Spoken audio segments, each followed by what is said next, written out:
सुष्मिता अपनी जेठानी शांति के साथ रहती थी।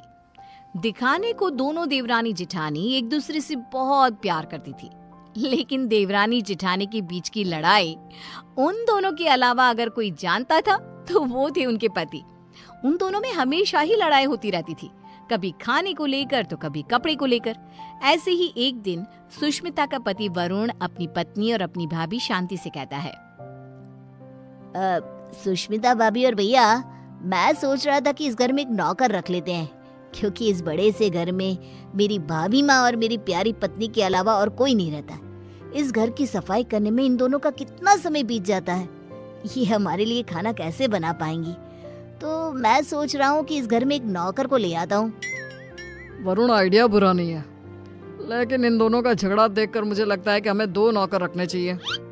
भैया, इतना बजट कहाँ है कि हम 2 नौकर रख सके। अरे आजकल नौकर कितने महंगे हो गए हैं।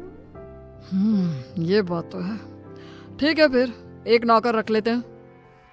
हाँ, इस घर में नौकर ले आओ, लेकिन 1 नहीं 2, क्योंकि जो नौकर मेरा काम करेगा, मैं नहीं चाहती कि वही नौकर मेरी जेठानी का भी नौकर बनकर रहे।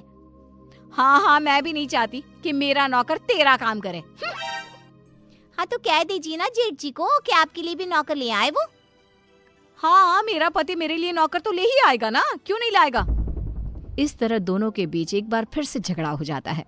ये देख वरुण और विक्रम उन दोनों की लड़ाई में ना पड़ते हुए अपने अपने काम पर निकल जाते हैं, और काम पर जाते जाते दोनों भाई आपस में एक दूसरे से बात करते हैं। भैया, अगर यही हाल रहा तो हम लोगों को कभी भी खाना समय पर नहीं मिलने वाला।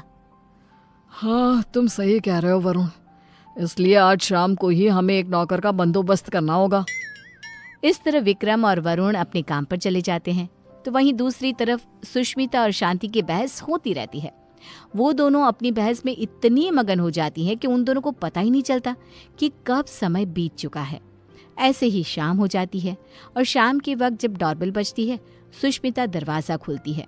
उसके सामने वरुण और विक्रम के साथ एक नौकर दिखता है। उस नौकर को देखकर सुष्मिता वरुण से कहती है, अरे वाह वरुण जी, आप तो आज सुबह नौकर की बात कर रहे थे, और देखो शाम को आप नौकर भी ले आए अपने साथ। पति हो तो ऐसा, वरना ना हो। सुष्मिता की बातें सुनकर शांति का गुस्सा 7वें आसमान पर पहुंच जाता है, जिसके बाद वो अपने पति के ऊपर चिल्लाते हुए कहती है, अजी आप क्यों नहीं लेकर आए? आपको दिखाई नहीं देता मैं कितनी थक जाती हूँ। अरे भाग्यवान, इस नौकर को मैं और वरुण हम दोनों ही लाए हैं। श्याम लाल किसी एक की चाकरी नहीं करेगा, बल्कि वो पूरे घर की सेवा करेगा। हाँ भैया, बिल्कुल ठीक कह रहे हैं।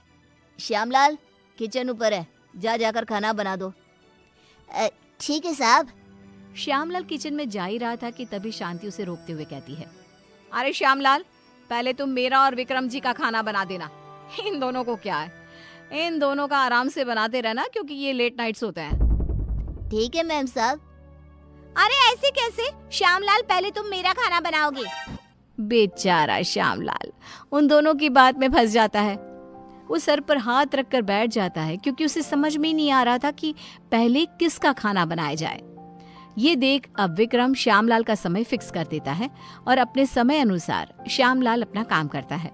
कुछ दिन तो घर में शांति का माहौल बना रहता है, लेकिन एक दिन श्यामलाल कपड़े धोने के लिए सुष्मिता के पास जाता है और उसे कहता है, बीम साहब, कपड़े धोने के लिए है तो आप मुझे दे दीजिए, मैं अभी आपके कपड़े धो देता हूँ। उसकी बात सुनकर शांति आती है और उसके ऊपर चिल्लाते हुए कहती है, श्यामलाल, तुम पहले मेरे कपड़े धोगे। अगर तुमने मेरे कपड़े नहीं धोए तो मैं तुम्हें नौकरी से निकाल दूंगी। जी, नाम तो आपका शांति है, लेकिन आपके अंदर ना शांति नहीं है बिल्कुल भी। अरे इस समय वो मेरे कपड़े धोएगा। हाँ, श्यामलाल उन दोनों की बातें सुनकर फिर से एक बार फंस जाता है। दुखी होते हुए कहता है, मैम साहब, आप दोनों ही मुझे अपने कपड़े दे दीजिए, मैं एक साथ कपड़े धो दूंगा। नहीं, हमारे कपड़े एक साथ नहीं धुलेंगे। नहीं, हमारे कपड़े एक साथ नहीं धुलेंगे। उनकी बात सुनकर श्यामलाल बेचारा एक बार फिर कंफ्यूज हो जाता है, और वहां से मुंह लटकाए नीचे किचन में जाकर काम करने लगता है।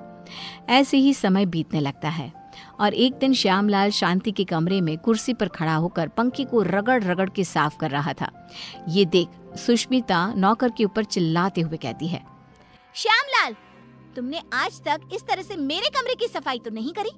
अरे ऐसी कौन सी मेहरबानी करी है जेठानी जी, जो तुम उनके कमरे की इतने अच्छे से सफाई कर रहे हो।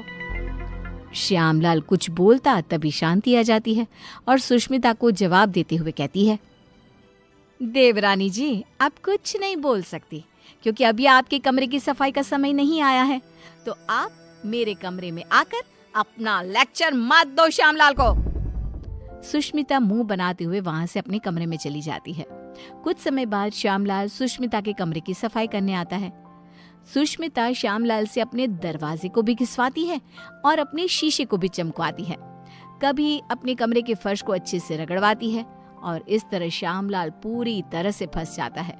उसे समझ में ही नहीं आ रहा था कि इन दोनों को कैसे संभाला जाए, लेकिन वो बेचारा करता भी क्या, मजबूर था। ऐसे ही एक दिन श्यामलाल बाजार से सब्जियां लेने जा रहा था, तभी वो खुद से कहता है, क्यों ना मैं एक ही समय पर दोनों मेम साहब की सब्जियां ले आऊं और दोनों को अलग अलग समय पर दिखा दूंगा कि मैं अलग समय पर यही सब्जियां लेकर आया हूँ। यही ठीक रहेगा। इस तरह श्यामलाल सब्जियों को लेकर आ जाता है, लेकिन जैसे ही वो घर में घुसता है वैसे ही उसके सामने सुष्मिता और शांति खड़ी होती है। ये देख श्यामलाल के पसीने छूट जाते हैं। ये देखकर सुष्मिता कहती है, क्यों श्यामलाल, तुम्हारे पसीने क्यों छूट रहे हैं? तुमने कोई गलत काम किया है क्या? श्यामलाल, मैंने कितनी बार मना किया था कि इसके काम के साथ मेरा काम नहीं करना, लेकिन तुमने फिर से वही किया ना जो तुम्हें नहीं करना था। इस तरह दोनों अब श्यामलाल को खरी खोटी सुनाने लगती है और इतना सुनने के बाद कोई नौकर उनके घर में काम कर ले, ऐसा तो हो ही नहीं सकता। इसलिए श्यामलाल ने जवाब देते हुए उन दोनों से कहा, मेम साहब माफ करना, लेकिन मैं आपके घर में और काम नहीं कर सकता क्योंकि एक ही काम दो बार करना बड़ा ही मुश्किल हो जाता है। अरे तो क्या तुम उसके पैसे नहीं ले रहे हो? उसकी ये बात सुनकर बेचारा श्यामलाल चुप हो जाता है और ना चाहते हुए भी उन दोनों का काम करना पड़ता है। अलग अलग समय पर एक ही काम 2 बार करता हुआ खुद को देख वो बहुत परेशान होता रहता है। परेशान होकर विक्रम और वरुण के पास जाता है और कहता है, साहब मैं और काम नहीं कर सकता, यहाँ एक ही काम 2 बार करना पड़ता है। अरे एक काम अगर कोई 2 बार करेगा तो परेशानी हो जाएगा ना, इसलिए मैंने अब ठान लिया है कि इतने कम पैसों में मैं नहीं काम करने वाला। अगर आपको काम करवाना है तो आप किसी दूसरे नौकर को ढूंढ लो। मैं तो यही सलाह देना चाहूंगा कि आप दोनों अपनी अपनी पत्नियों के लिए अलग अलग नौकर रखना, वरना उस बेचारे का भी मेरे जैसा ही हाल हो जाएगा। इतना कहकर श्यामलाल उनकी नौकरी उनको ही सौंप कर चला जाता है।